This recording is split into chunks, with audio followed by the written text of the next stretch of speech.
Hay una frase que hizo mucho sonar Duván Vergara y es, no es la plata, es el corazón. Hoy precisamente hablando de eso, porque hay jugadores que uno ve que no tienen esa misma pasión o esa misma entrega. La generación nuestra es una generación diferente, o sea, a todos nos gusta la plata y el jugador de fútbol juega por el dinero, por su sueldo y por sus premios. Pero el objetivo nuestro era la gloria y cuando conseguíamos la gloria, el dinero venía amarrado a eso. Le apuntábamos a la Copa Libertadores a llegar lo más alto que pudiéramos y los premios tenían que venir. Y yo le agrego una cosa más a lo que vos decís.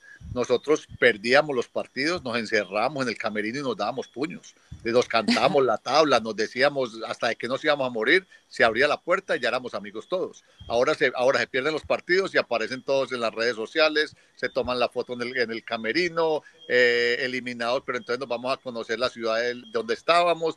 Nosotros no, nosotros perdíamos y no salíamos del hotel porque nos daba vergüenza. Hay veces hasta los puños nos íbamos. Entonces son formas de ver el fútbol diferente, de sentirlo diferente y eso se veía reflejado en la cancha.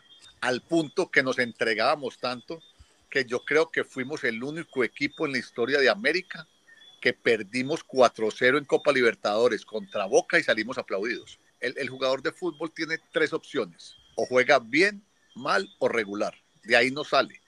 Lo que no se puede negociar y lo que no es permitido es que no corra. Tiene que dejar todo en la cancha, que si usted jugó 45 minutos, esos 45 minutos lo dio todo. Si entró más tiempo, si jugó 70, si jugó 80 o si jugó 5 minutos, en esos 5 minutos tiene que correr como si hubiera jugado 90. América recién tuvo psicólogo deportivo desde el semestre pasado. ¿Ustedes con esa mentalidad ganadora que tenían, había alguien al lado que les hablaba y que les daba ese tipo de charlas o no sé, como de motivación? Nosotros éramos el que cogíamos al compañero y que se estaba desviando, el que estaba saliendo del camino y o lo aconductábamos o lo echábamos del equipo porque sacamos varios jugadores del equipo. Íbamos con los directivos y les decía, él no está en la misma sintonía nuestra, él está en otro cuento, se va él o nos vamos nosotros. Y lo sacaban, Uy, porque ¿como así lo quién? hicimos. No, no decimos nombres porque nos reunimos varios y se tomó la decisión porque no estaban en el camino que era. Nosotros queríamos la gloria y queríamos llegar lejos. Finalmente, ese año quedamos campeones y el jugador que sacamos ese año todavía nos recuerda, ustedes no me sacaron. No, usted se salió solito porque no estaba en el camino. Y eso lo hacíamos nosotros. Cuando estaba el equipo perdiendo, nos reuníamos en Cascajal debajo del palo de mangos a cantarnos la tabla, a decirnos las verdades, en qué estábamos fallando, qué teníamos que mejorar. El que no estaba de acuerdo lo hacíamos a un lado, de resto nos arropábamos, nos cubríamos la espalda y girábamos todos para el mismo lado. O sea, uno o dos jugadores no se me iban a tirar mi sueño. Bueno, o el Total, sueño del grupo. Total, así Ale. es. En el equipo de ustedes había entrenador de delanteros. ¿Qué ha pasado con eso? Nosotros estamos en América, trabajamos definición con el profe, con el entrenador de arqueros que era Otoniel Quintana. Nosotros nos quedábamos trabajando definición y Diego Barragán, que era el preparador físico en ese momento, nos tenía que esconder los balones, porque nosotros no queríamos parar de trabajar definición. Terminamos el entrenamiento y nos poníamos a trabajar definición y balón que se fue afuera del arco, él le daba orden al utilero para que lo escondiera, hasta que nos quedábamos sin balones, porque nosotros no nos queríamos salir de trabajar definición, porque era lo que nos daba a nosotros la papita de todos los días. Yo veo muy pocos equipos que tengan entrenador de delanteros. Todos los equipos tienen entrenador de arqueros, todos. Pero el jugador que mejor se vende en un equipo de fútbol son los delanteros. Entonces, ¿cómo no tengo un entrenador de delanteros que me haga convertir goles a los delanteros que yo tengo para después poderlos vender caro? Falta de visión tal vez de algunos de los directivos. La camiseta del América pesa 10 toneladas. La de Nacional pesa 10 toneladas, la de Millonarios pesa 10 toneladas. En Fortaleza, que no tienen casi hinchada. Vos haces 10 goles y todo el mundo lo ve. Pero te comes un gol, ¿quién te silba? Nadie. ¿Quién te insulta? Nadie. Entonces, ¿qué presión tenés? Ninguna. Vos llegas a la América, donde constantemente hay cualquier cantidad de hinchas en la cancha y por fuera, y empezás a comerte goles, ¿qué pasa? Te empiezan a silbar, te empiezan a insultar. La presión. La presión. Entonces, no funciona. Y el jugador de fútbol de hoy en día es muy mimado. Ante cualquier dolorcito, se queda por fuera. Mire, yo jugué en el 2001 todo el octogonal con fisura en la clavícula y me tenían que poner anestesia antes del partido y en el intermedio yo lloraba del dolor porque se me pasaba ya la anestesia y me tenían que volver a adormecer. y al otro día no podía entrenar de la inflamación y estuve así todo el octogonal porque yo no me quería salir, yo quería ser campeón, yo no me quería salir del partido.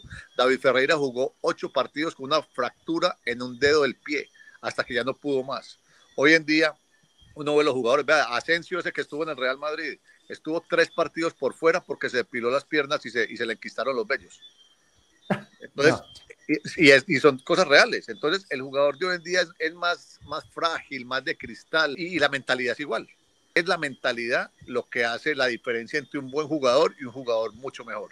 O sea, uno difícilmente veía a alguien que se saliera, no sé, que tuviera algo en los ligamentos, alguna cosa, pero las sobrecargas musculares y todo eso no era tanto, y entrenábamos muchas veces doble jornada. Y ahora el jugador solo descansa, es una sola jornada, tiene cosas de hidromasaje, la hidroterapia, la crioterapia, un montón de actividades y de cosas que le ayudan, que los benefician, pero las lesiones son mayores a las que de la época de nosotros. Entonces, también hasta dónde está el punto de aguante del ser humano, decir, no, venga, el jugador de fútbol, o nosotros decíamos, si el jugador que entrena sin dolor, que no tenga dolores, no puede ser jugador de fútbol, porque a uno le dolía todo todos los días.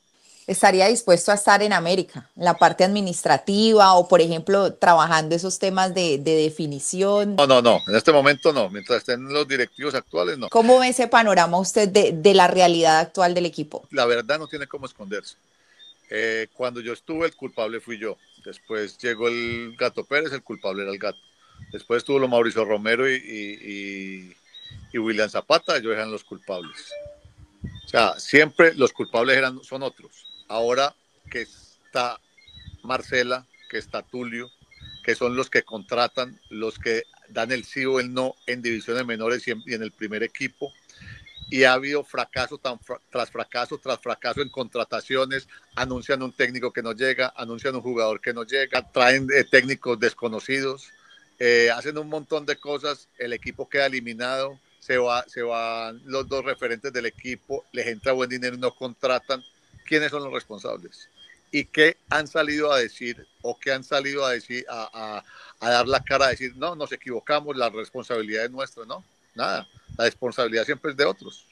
Y siempre tiran una bomba de humo o salen con algún palo raro diciendo que finalmente la culpa es del jugador que se fue o la culpa es del entrenador que no estuvo de acuerdo con ellos. ¿Cómo es posible que sacan al Polilla con una campaña estando de primero en reclasificación? O sea, es un montón de cosas que no tienen explicación.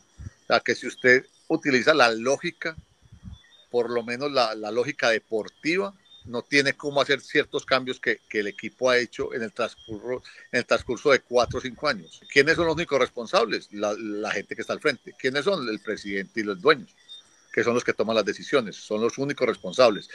Yo sí quería que ellos tuvieran las riendas para decir, las contrataciones las hacen ellos y la responsabilidad es de ellos. Nunca han dicho nos equivocamos, nunca han dicho lo hicimos de buena fe pero nos salieron mal las cosas, nunca han salido a decir nada de eso, pero tienen que tener la personalidad suficiente para hacer eso.